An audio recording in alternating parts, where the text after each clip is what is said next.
Many thanks for your company. This is the AM News. Let's get the details.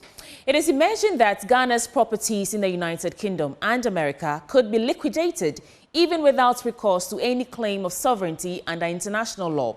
These revelations are coming at a time when Ghana's High Commissioner to the United Kingdom, Papa Owusu-Ankoma, confirmed to Joy News that one of the country's prime commercial properties, the Regina House in London, has been taken over by Trafigura's Ghana Power Generation Company's government because of government's failure to settle that £134 million judgment debt awarded by a UK tribunal. In order gives the management of the property to GFTDC's solicitors or property appointees until the debt is paid. They cannot even sell the property. They haven't even applied to sell the property to defray the judgment debt. So for him to allege that we've not been truthful to the people of the country is very, very unfair. I've never said that. So in the context of the application for charging order in respect of private property of the government of Ghana, and I have them here. It was in 6 Courtly Gardens, London, 109 Millway, London, Regina House, Cheapside, 42 Kenneth Crescent, London, and 24 Wren Avenue. And then when our solicitors asked us, as custodians of this property, what the properties were being used for, we said that the 4 properties, Courtly Gardens, Millway House, Regina, Kenneth Crescent, and Wren Avenue, were being occupied by employees of the government of Ghana who are diplomats. It was not be subject to any charging order. So to say that I said no properties were under threat, well, he is putting words in my mouth.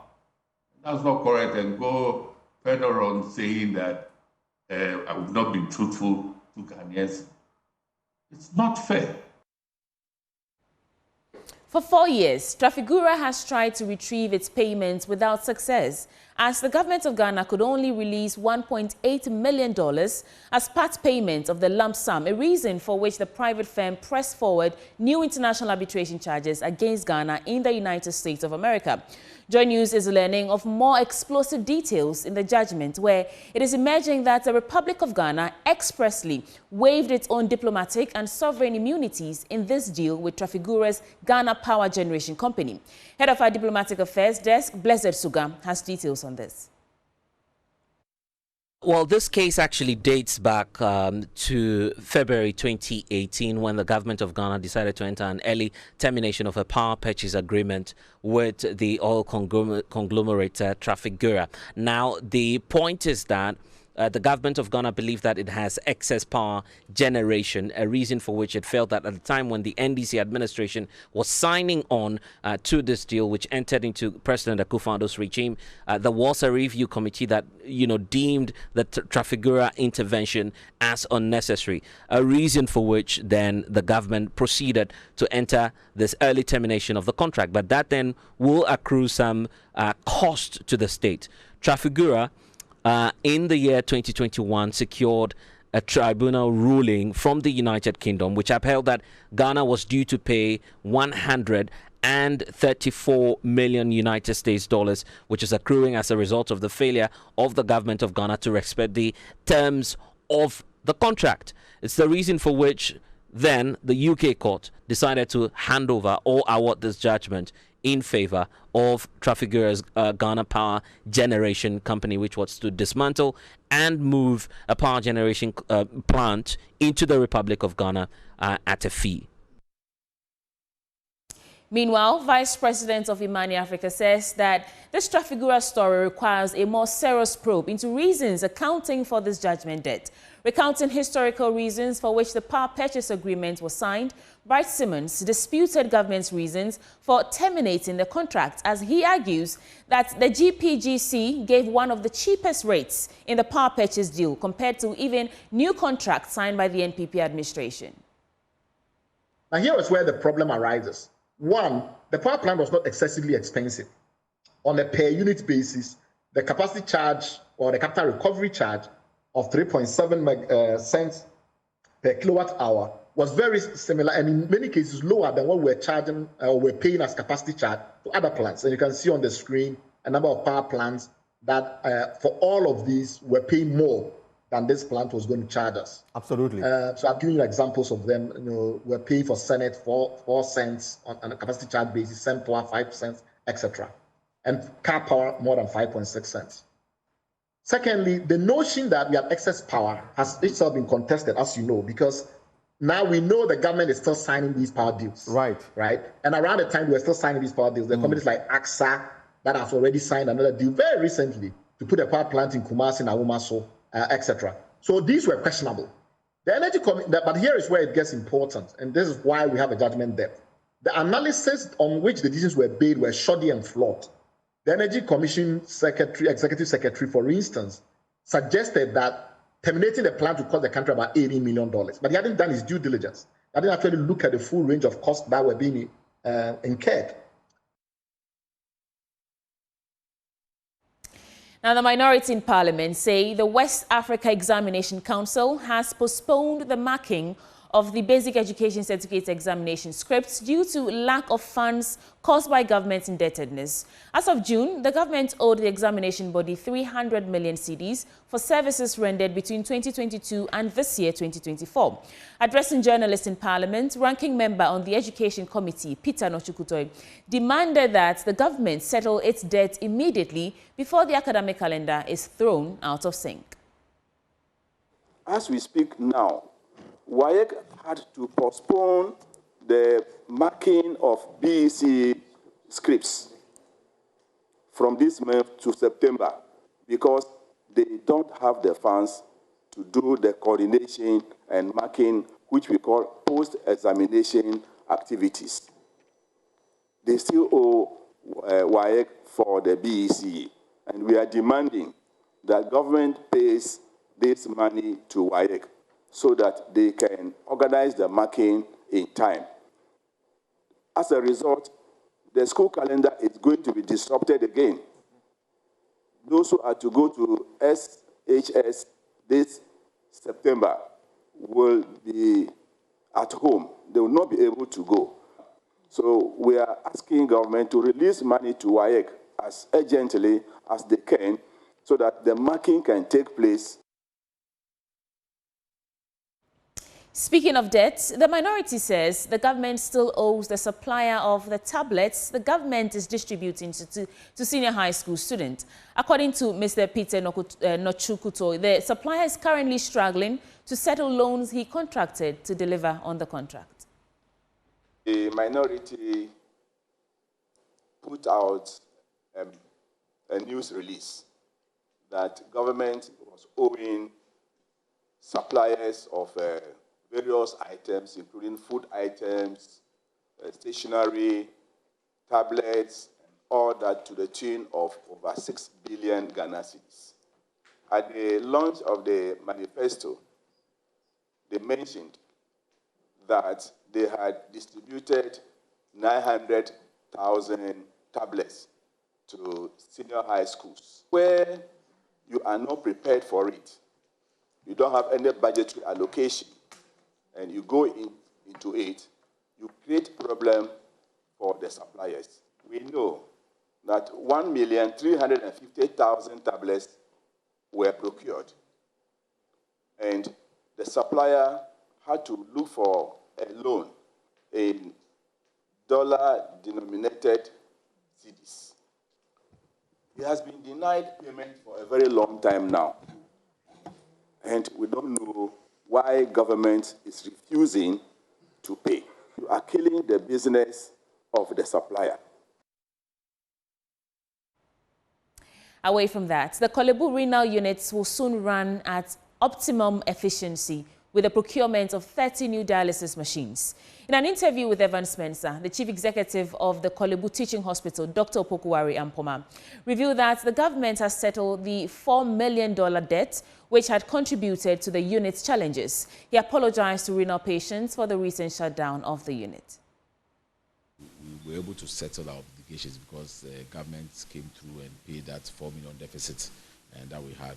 That was, affecting the supply chain, in a way. But you also know that that $4 million deficit was accumulated because we prioritized patient care over making profit. So we continue to provide free service for the patients during COVID when the sponsorship that we're getting was not coming through.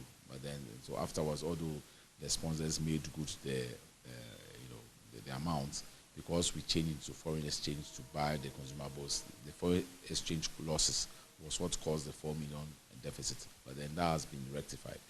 We won't receive that. That's how can we be able to open the dialysis service again. So we want to apologize for the inconvenience that was caused. They are procuring 30 new dialysis machines for Kibu. And what this and the good thing about these machines is that they use the open system. The ones that we were using originally in Kibu are the closed system. So it means you can get the consumables from only one source. And so when there's a problem with that supply chain, then you have a bit of a problem. And unfortunately, they were the best brand at the top of the range. And so our patients also testified the fact that this is those are, when they go on the machine, the effect is very significantly far better than what they get elsewhere. And so that's why we're using them. But then there are now other equally good brands available which use the open system. And so fortunately, these new machines that are going to be brought in use the open system. And so that will now give us more degrees of freedom in terms of where we can procure the supplies from. It means that we also get more competitive prices. And then it will also reduce the waiting time for our patients, because you can imagine that we have 10 machines. We have more than 230. We have between 230 to 300 patients coming in for dialysis services, and each person will go on the machine for about 4 hours. So you can imagine, the kind of queue and the kind of backlog that results in that. So these machines will immediately augment our capacity tremendously, and will also enable us to reduce the queues and make it more convenient for our patients. And then the other thing also is that it means that access to emergency dialysis also immediately increases, because if a patient is rushing in an emergency, it means there's a machine available immediately to put them on.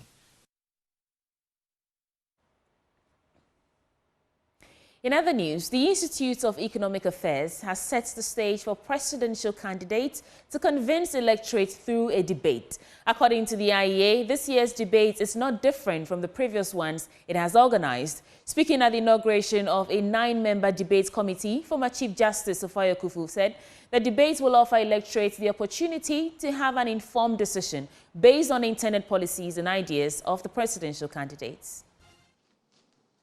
Specifically, the debates aim to achieve the following core objectives: to provide a unique platform for presidential candidates to outline their policies and vision of governance for the country, to inform and empower citizens to make informed decisions at the elections, to promote issue-based electioneering campaigns devoid of personal attacks and rancor, and to promote peace before, during, and after the elections. Democracy is truly exercised when the electorate is knowledgeable and well-informed. Hence, this 6th edition of the IEA pre-election debates series will once again serve the same purpose of adequately informing the electorate of the intended policies and programs of the candidates for the high office of President and Vice President. Now, more from our election headquarters, the National Democratic Congress in the Old Tafo constituency has vowed to take legal action against Deputy Secretary of the New Patriotic Party in the area for allegedly making false claims against NDC parliamentary aspirant Shamuddin Mohammed Kamil on a Kumasi-based radio station. The NPP's Frederick Frank Dankwa is alleged to have accused Mr. Kamil of deceiving voters by claiming that Dr. Mahmoud Bawumia, the NPP's flag bearer, endorsed him solely because they share the same Muslim faith. Constituency Secretary for the NDC, Abubakar Sadiq, labels the accusations as, quote, unequivocally false and malicious, an attempt to tarnish their candidate's reputation and mislead voters. The Deputy Secretary accused our candidates of dishonesty and propagated baseless allegations, tarnishing his image and credibility. Constituency Secretary for the NDC, Abubakar Sadiq, has denied the accusations made by Frederick Dankwa. It seems evident that they, along with their parliamentary candidate, Eko Vincent Esefua, lack a substantive message for the residents of Otafo constituency. Abubakar emphasizes that the NDC campaign in the constituency has been built on a foundation of honesty and integrity. Throughout our campaign and tenure, we have consistently upheld honesty and integrity. Our engagement with constituents has been centered on policy discussions, development and inclusive representation, devoid of religious or divisive rhetoric. The Deputy Secretary's statement is just not an attack on our candidate's personal integrity. It is an attack on the very fabric of our democratic process. The NDC is demanding a formal retraction and apology from Frederick within 1 week, warning of legal action if he fails to comply. The Deputy Secretary's defamatory marks not only impugn our candidate's character, but also undermine the democratic process and fair competition in electoral campaign. Therefore, we demand an immediate retraction of the false statement and an unreserved apology issued publicly. Should the Deputy Secretary fail to retract the defamatory statement and issue a formal apology within a week after this press conference, we reserve the right to pursue legal recourse to our candidate's reputation and seek appropriate remedies under the law. A report by Mohammed Nuruddin. Away from that, help has come for the 4 Chips compound after the story was highlighted on Joy News on how the lack of water was impacting healthcare delivery. The Chips compound had no water, forcing women who went to the facility to put to bed to carry their own gallons of water to be used at the facility. But after that story was told, philanthropist Dr. Mohammed Zaideen Abdul Mumun constructed a borehole for the facility. A few weeks ago, we carried a story on the water challenge this facility was having. Fortunately, help has come. And so we are back today to get to understand, now that they have water, how is it impacting on healthcare? The story of the 4 Chips compound is different today. The facility now has water running 24/7. A borehole is fitted with a mechanized pump connected to a water storage system, which allows them to store excess water. The head of the facility, Juliana Amozu, said water has come to save them from the struggle they had to go through. We're having water challenges. And the challenges of the water is not just pertaining to the facility alone. It's extended to the community at large. She said it has made healthcare delivery easier, safe, and there's an increase in attendance to the facility. For now, with the intervention of maybe what you did and donors, now we had a borehole. Now for water problem, we don't have it for now. Fatima Jibril, a pregnant woman, said the borehole is a huge relief for them. We used to have a serious water challenge at this facility. We were compelled to carry water to this place during labor. However, the borehole has come to solve this challenge and we are very grateful. Assemblyman for the area, Idrisu Mohammed Sadat said it will not only help the health facility, but the entire community. After the story was aired on television, I think he saw it, and the story really touched him so much. It has really come at the right time, because it has come to really relieve the poor women within this electoral area of the burden they usually go through visiting the facility to carry water from their homes distance from the facility. Well, help has come, and we understand that it has increased the patronage of the facility. For Joy News, Martina Bugri reporting from the Full Chiefs compound. On that smiley note, let's go for business updates next.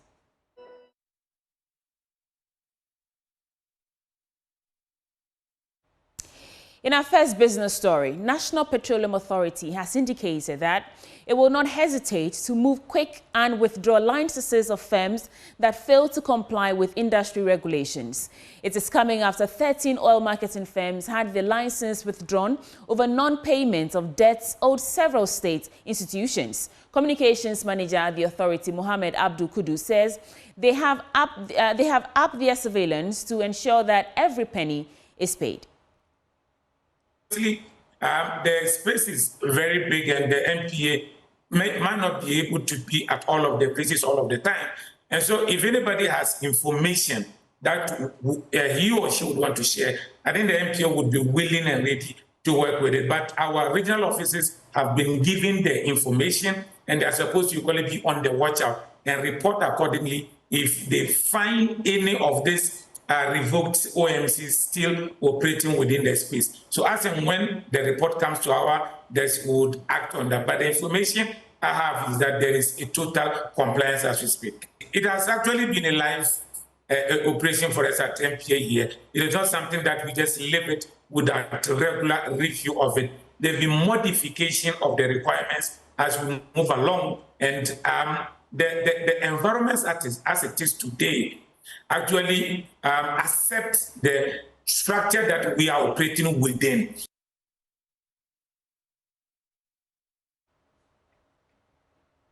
And financial economist Professor Lord Mensah has described the continuous coupon payments to restructured bondholders by government as prudent and good for the economy. It is coming after governments paid almost 6 billion cedis to these bondholders on August 21st, 2024. Speaking to Joy Business, Professor Mensah noted that he is, however, worried about the impact on the cedi before the possible dollar demand. Government continuous payment of, restructured domestic debt is a good signal. In a way, it gives the market certain levels of confidence when it comes to the long-term, government bonds. But then we have to also look at how the other economic indicators are performing.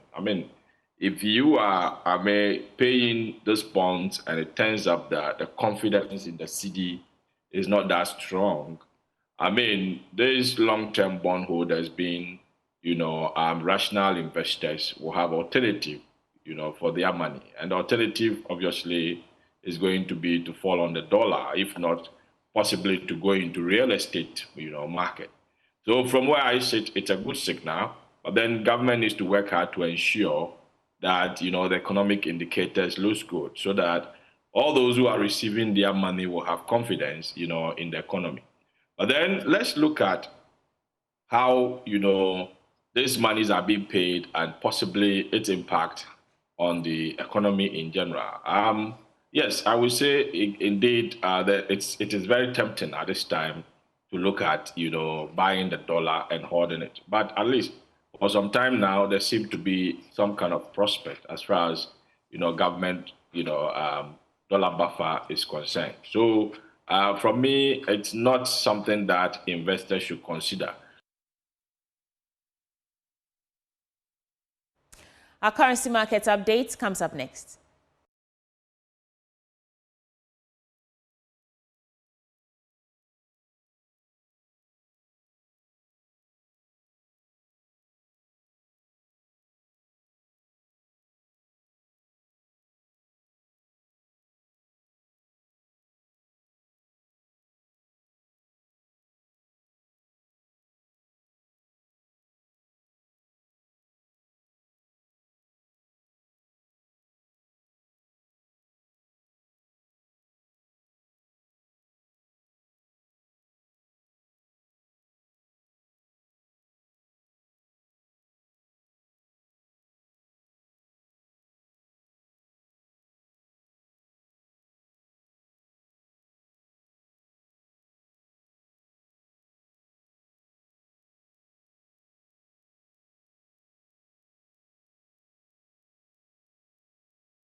Many thanks for staying with us, and that ends the news bulletin, the AM News on the AM Show. Now the conversations begin, starting with a news review. Afel Moni, former president of GJA, Jerry Ahmed Shaib, the MPP parliamentary candidate for Wejagbawe, as well as Alumire Nembila Ebenezer, the NDC parliamentary candidate for Zabila constituency, will be joining us to review the newspapers. Stay with us.